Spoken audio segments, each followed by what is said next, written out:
How to become a successful business person అంటే మీరు చేస్తున్నటువంటి వ్యాపారంలో మీకు సక్సెస్ రావాలి అంటే మీకు ఫస్ట్ ఒక గోల్ ఉండాలి, అంటే ఒక లక్ష్యం ఉండాలి.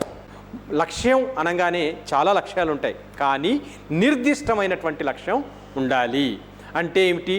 డిసెంబర్ 31 రాత్రి 12 గంటల వరకు నేను ఇది సాధిస్తాను అనే ఒక లక్ష్యం ఉండాలి. ఆ లక్ష్యాన్ని సాధించడానికి మనం ఒక వ్యూహ రచన చేయాలి. దాన్నే మనం ఏమంటాం? స్ట్రాటజీ అంటాం. ఓకే, నీ దగ్గర ఒక లక్ష్యం ఉంది, ఒక స్ట్రాటజీ ఉంది. ఇక నీకు కావాల్సింది ఏమిటి? ఒక యాక్షన్ ప్లాన్ కావాలి. అంటే ఏమిటి? ఒక లక్ష్యాన్ని సాధించడానికి రకరకాల వ్యూహాలను వేసుకున్నాం. ఆ వ్యూహాలతో పాటు ఒక ప్రణాళికను కూడా వేసుకోవటం జరుగుతుంది. ఆ ప్రణాళికలో నీవు ఏ ఏ కార్యక్రమాలు చేయబోతున్నావు అనే వాటిని లిస్ట్ అవుట్ చేసుకోవాలి. కార్యక్రమాలను లిస్ట్ అవుట్ చేసుకొని వాటిని అమలుపరచాలి.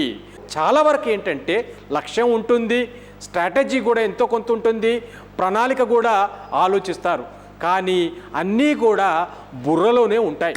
అంటే ఏమిటి? ఆ వ్యక్తులందరూ ఎప్పుడూ ఆలోచిస్తూనే ఉంటారు, కానీ వాటిని అమలుపరచాలి. ప్రణాళికలో ఉన్నటువంటి అంశాలను అమలుపరచాలి. అమలుపరిచినప్పుడే ఫలితాలు వస్తాయి, అమలుపరిచినప్పుడే అనుభవాలు వస్తాయి, అమలుపరిచినప్పుడే సమస్యలు వస్తాయి, అమలుపరిచినప్పుడే ఎలా మెరుగ్గా చేయాలి అనేది తెలుసుకోవటం జరుగుద్ది. కాబట్టి ప్రణాళికలో ఉన్న విధంగా అమలు చేసుకుంటూ మళ్ళీ మనం కొద్ది కాలం తర్వాత వాటిని సమీక్ష చేసుకుంటూ వెళ్ళాలి. ఇలా చేసుకుంటే వెళ్తే కనుక తప్పకుండా మీరు అనుకున్నటువంటి లక్ష్యాన్ని పెట్టుకున్నటువంటి సమయంలో విజయం సాధించగలుగుతారు. సామాజిక హోదా, సామాజిక గౌరవం వస్తుంది. అంతేకాకుండా మీ అందరికీ ఆర్థిక భద్రత వస్తుంది. అంటే ఫైనాన్షియల్గా మీరు సెక్యూర్డ్గా ఉంటారు.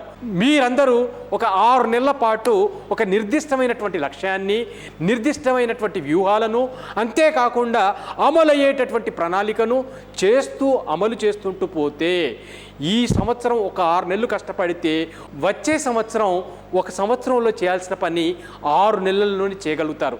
ఇదంతా కూడా మీ అనుభవం మీకు నేర్పిస్తుంది. కాబట్టి అమలు చేయటం ముఖ్యం.